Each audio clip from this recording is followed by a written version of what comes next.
ഒരു ബാധ ഒഴിഞ്ഞതുപോലെയായിരുന്നു സന്ദീപ് വാര്യർക്ക് BJP വിട്ട് പുറത്തേക്ക് വന്നപ്പോൾ ഉണ്ടായ അനുഭവം. താൻ ഇത്രയും കാലം തെറ്റായിരുന്നു ചിന്തിച്ചത് എന്ന് മനസ്സിലാക്കി കോൺഗ്രസിലേക്ക് വന്ന കാലം മുതൽക്കേ സന്ദീപ് വാര്യർക്ക് കോൺഗ്രസിൽ എപ്പോഴും ഒരു മുഖമുണ്ട്. സന്ദീപ് വാര്യരുടെ കൈ ചേർത്ത് പിടിക്കുകയാണ് UDF-കാർ മുഴുവനും. ലീഗ് സംഘടിപ്പിച്ച ഗാസ ഐക്യദാർഢ്യത്തിലാണ് സന്ദീപ് വാര്യർ എത്തിയത്.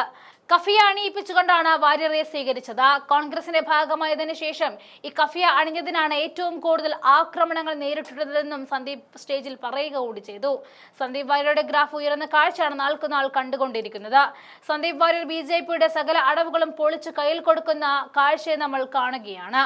കോൺഗ്രസിൽ ചേരുന്നതിന് പിന്നാലെ നമ്മൾ കണ്ടുകൊണ്ടിരുന്നതും അതുതന്നെയാണ്. ശബരിമല പ്രശ്നത്തിൽ ഭരണഘടനാപരമായ പരിഹാരം കണ്ടെത്തുമെന്ന് 2019-ലെ പ്രകടന പത്രികയിൽ പറഞ്ഞ BJP-ക്ക് പ്രശ്നം പരിഹരിക്കപ്പെടണമെന്ന ആഗ്രഹമൊന്നുമില്ല എന്നും കോൺഗ്രസ് നേതാവ് സന്ദീപ് വാര്യർ ആഗോള അയ്യപ്പ സംഗമ വിഷയത്തിൽ പ്രതികരിച്ചിരുന്നതാണ്.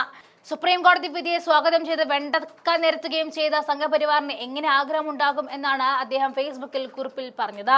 നരേന്ദ്രമോദി പത്തനംതിട്ടയിൽ വന്ന് ഗുജറാത്തിൽ ശരണം വിളിച്ചു പോയതാണ്. 5 വർഷം കഴിഞ്ഞ് വീണ്ടും ഒരു തെരഞ്ഞെടുപ്പ് കഴിഞ്ഞിട്ടും BJP വാഗ്ദാനം പാലിച്ചില്ല എന്നൊക്കെയാണ് സന്ദീപ് വാര്യർ ആരോപണങ്ങൾ ഉന്നയിച്ചത്. ശബരിമലയിലെ ആചാര സംരക്ഷണത്തിന് വേണ്ടി കൃത്യമായി നിലപാടെടുത്ത ഏക പാർട്ടിയും സർക്കാരും കോൺഗ്രസിന്റേത് മാത്രമായിരുന്നു. ക്രൈസ്തവ വിശ്വാസികളായിരുന്ന മുഖ്യമന്ത്രി ഉമ്മൻചാണ്ടിയാണ് ശബരിമലയിലെ ആചാരം സംരക്ഷിക്കണമെന്ന് സുപ്രീം കോടതിയിൽ സത്യവാങ്മൂലം നൽകിയത്. ആ സത്യവാങ്മൂലമാണ് പിണറായി സർക്കാർ തിരുത്തിയെഴുതിയത്. ഉമ്മൻചാണ്ടി സർക്കാർ ശബരിമലയിൽ ആചാര സംരക്ഷണത്തിന് വേണ്ടി വാദിക്കുന്ന സമയത്ത് യുവതീ പ്രവേശനം അനുവദിക്കണം എന്നതായിരുന്നു സംഘപരിവാറിന്റെ നിലപാട്. സന്ദീപ് വാര്യർ ചൂണ്ടിക്കാണിച്ചതും ഇതായിരുന്നു. ഗാസയ്ക്ക് ഐക്യദാർഢ്യം പ്രഖ്യാപിച്ചുകൊണ്ട് വേദിയിലെത്തിയ സന്ദീപ് വാര്യരുടെ വരവ് കാണികളെ തന്നെ അമ്പരപ്പിക്കുന്നതായിരുന്നു. ആ വീഡിയോ ദൃശ്യങ്ങളിലേക്ക് പോവാം.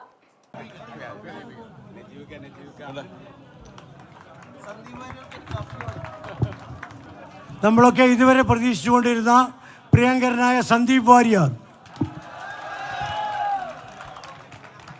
ബഹുമാനപ്പെട്ട കുഞ്ഞാലിക്കുട്ടി സാഹിബ് ഇവിടെ എത്താൻ മിനിഞ്ഞാന്ന് നിർദ്ദേശം നൽകി. ഞാൻ എത്തി.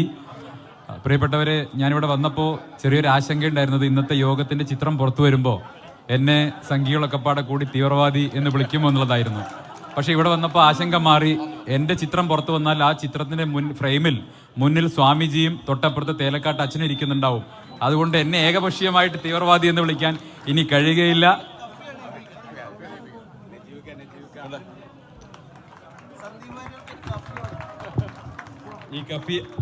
ഈ കഫിയ കോൺഗ്രസിന്റെ ഭാഗമായി മാറിയതിനു ശേഷം അണിഞ്ഞതിന്റെ പേരിലാണ് ഏറ്റവും അധികം സാമൂഹ്യ മാധ്യമങ്ങളിൽ അക്രമം നേരിടുന്നത്. ഒരു കാര്യം കൃത്യമായിട്ട് പറയാം. ഗസ വിഷയത്തിൽ ബഹുമാന്യയായ മാഡം സോണിയാഗാന്ധി ഇന്ന് ദ ഹിന്ദു പത്രത്തിൽ വിശദമായിട്ടൊരു ലേഖനം എഴുതിയിട്ടുണ്ട്. ഇന്ത്യയുടെ ലോങ് സ്റ്റാൻഡിംഗ് ആയിട്ടുള്ള ഇന്ത്യയുടെ ഫോറിൻ പോളിസിയിൽ നിന്ന് നെതന്യാഹുവുമായുള്ള വ്യക്തിപരമായ ബന്ധത്തിന്റെ പേരിൽ ഒരു ഡീവിയേഷൻ നടത്തിയിരിക്കുകയാണ് നരേന്ദ്രമോദി. അതിനെതിരായിട്ടുള്ള ശക്തമായ നിലപാട് മാഡം സോണിയാഗാന്ധി ഇന്നത്തെ ദ ഹിന്ദു പത്രത്തിൽ എഴുതിയിട്ടുണ്ട്. ഞാൻ നരേന്ദ്രമോദിയോട് BJP-കാരോട് എനിക്ക് പറയാനുള്ള ഒരൊറ്റ കാര്യമെന്ന് പറയുന്നത്, നിങ്ങൾ ഗാന്ധിജി പറഞ്ഞത് കേൾക്കണ്ട, നിങ്ങൾ നെഹ്റു പറഞ്ഞത് കേൾക്കണ്ട, മിനിമം അടൽ ബിഹാരി വാജ്പേയി പലസ്തീനെ കുറിച്ച് പറഞ്ഞതെങ്കിലും ഈ വിഷയത്തിൽ കേൾക്കാൻ തയ്യാറാകണമെന്ന് മാത്രമാണ് ഈ അവസരത്തിൽ പറയുന്നത്. ഞാൻ ദീർഘിപ്പിക്കുന്നില്ല. ഇന്ത്യൻ യൂണിയൻ മുസ്ലിം ലീഗ് നടത്തിയിട്ടുള്ള ഈ ഗാസ ഐക്യദാർഢ്യത്തിന് എൻ്റെ എല്ലാ അഭിവാദ്യങ്ങളും നേരുന്നു. My solidarity with Gaza. Thank you all.